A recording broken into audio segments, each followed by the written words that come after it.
I am learning that life has no higher purpose and that it simply happens to us. I feel as my goals are worthless. Maya, if you realize ambitions, goals are a common phenomena. It is a natural phenomena that exists as a part of the existence. Just as there is the presence of day and the presence of night, just as there is the presence of the sun, moon, stars, there is presence of ambition. It is a common story, it is a common phenomena, and this means it arises from the collective subconscious. There is a pattern, a purpose that follows in the path of the ambition, the path of the goal, the path of the dream. As soon as you get hold of your goal, as soon as your objectives are met, as soon as your ambitions, your dreams becomes fulfilled, it starts to become normal again. Your experience starts to become normalized. What you wished for is granted and it becomes a new normal.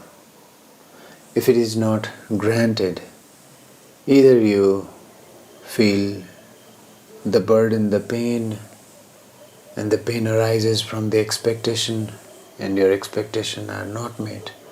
And if your expectations are not met, the result is suffering. Either you suffer or you keep on working to your ambition.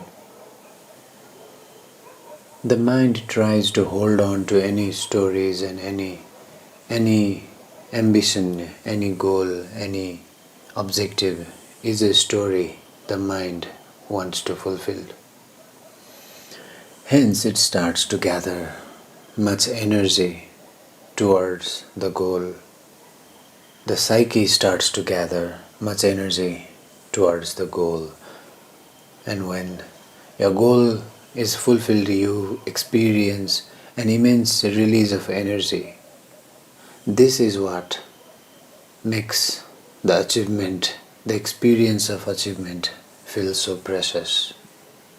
The tension of the mind is now released, and there is the relaxation, and this relaxation is temporary.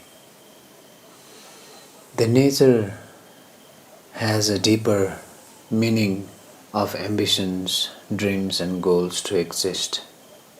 The existence consists of the nature that tries to continue the form of life in many ways, and the phenomenon of expecting something, building energy, releasing and experiencing the whole cycle again and again.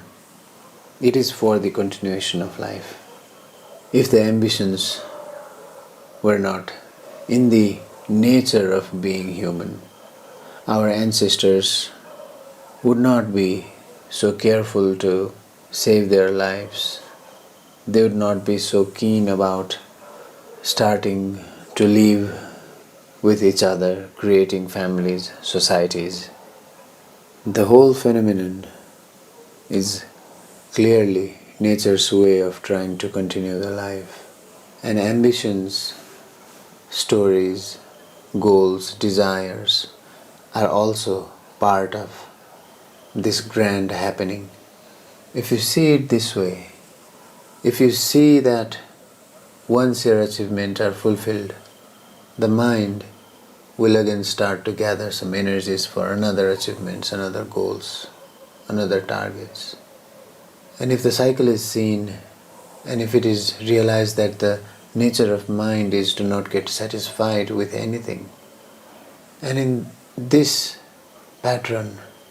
Mind will simply go on catching one story after another, after another, after another, and never get fulfilled.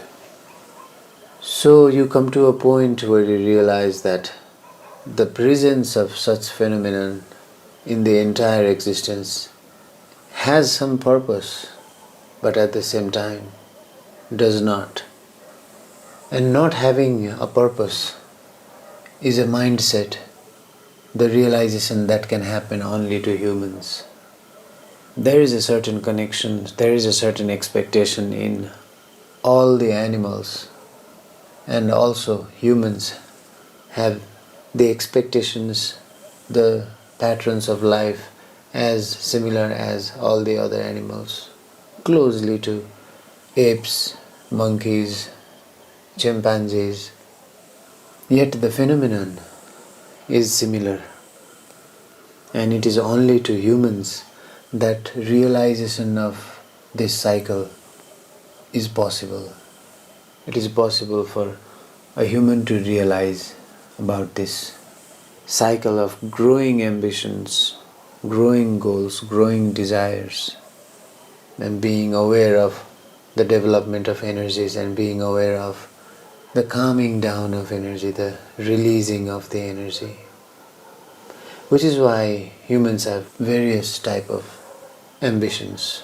Some wants to dive from the sky without parachute. Some wants to go to space. Some wants to go to Mars. Some wants to climb Everest. Some wants to go surfing. Some wants to marry, have children, and continue living in a family life. Some wants to not get married. Some wants to become a monk. Some wants to become a scientist. And in the process they become, because the universe starts providing energy to the thought you present to this universe, to this creation. Which is why the first thought of your grand dream, grand ambition, the first thought of your ambition, you see it, you like it, then you develop it into ideas, you think more about it. The more universe lets you think about it, the more you go on digging, the more you find out, the more you think you know, the more you think you have learned. And gradually your thoughts gather up into theories and hypotheses and ideas. And these very ideas bring changes in societies, bring changes in thought pattern of people all around the world. For example, internet was somebody's idea some time ago. And now the world finds it as a part of basic needs for human beings, just like education. Ambitions has brought humans from cave to this world that we are living today. And yet, we humans continue to find out that life has no meaning, no purpose, because ambitions are seen, fulfilled, completed, and then the question remains, now what?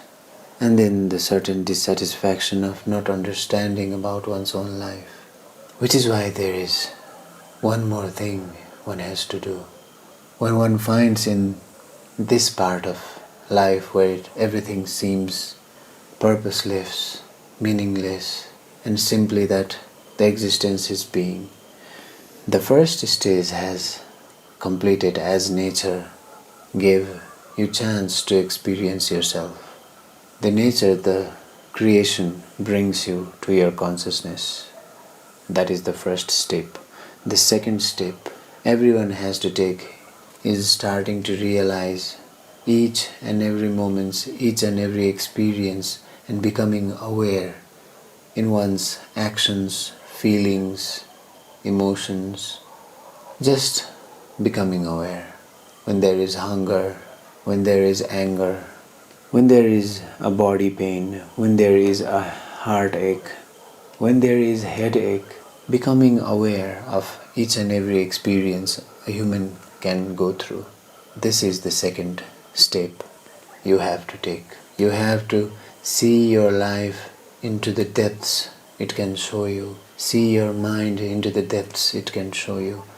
And then, with a key, complete surrendering to your own story and accepting your story as the gift of life that you have been able to experience, and as a part of a human experience you have been able to live it. And you have to accept everything that you have, everything that you are made up of, all the lightness, all the darkness, all the heights and all the depths. And by this acceptance, by this surrendering to the existence, to your being, your internal existence, you become more and more aware about the bliss that is ever present. From here, if you like to follow your ambitions, you are free to follow your ambitions, dreams. If you do not want to follow your ambitions, you are free to not follow your ambitions. Life as simply will become a witness, and it will be beyond the ambitions and its goals and its realizations and not non-realizations. It will not matter if your goals will come true or not. It will not matter if your goals become realized or not. The only thing that is going to matter after this point is that you are experiencing it from your core. Which is why gurus have said that you are a witness, witnessing itself. You are witnessing this creation as it happens. And which is why the stress on here and now. Because when you are here and now, your ambitions are like a film that's running in front of you, and you are not attached to it. When you are not attached with your ambitions, you are not attached with its fulfillment or non-fulfillment. When you are not attached, you realize it simply is a phenomenon of nature, of the existence. Therefore, my beloved, make your ambitions your meditation. Make your dreams, your goals, your meditation part of your awareness.